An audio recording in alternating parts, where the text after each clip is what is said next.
કાળઝાળ ગરમી વચ્ચે વરસાદની આગાહી. આવતીકાલે ગીર સોમનાથ, અમરેલી, નવસારી અને ડાંગમાં વરસાદનું અનુમાન.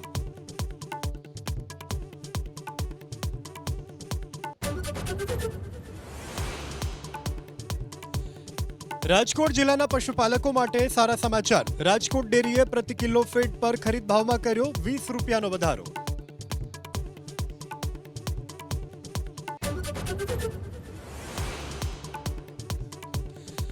ભરૂચ જિલ્લાના ખેડૂતો સાવધાન. અંકલેશ્વરની પાનોલી જીઆઈડીસીમાં ઝડપાયું ખેતીવાડીની નકલી દવાનું રેકેટ. 4 લાખથી વધુનો મુદ્દામાલ જપ્ત.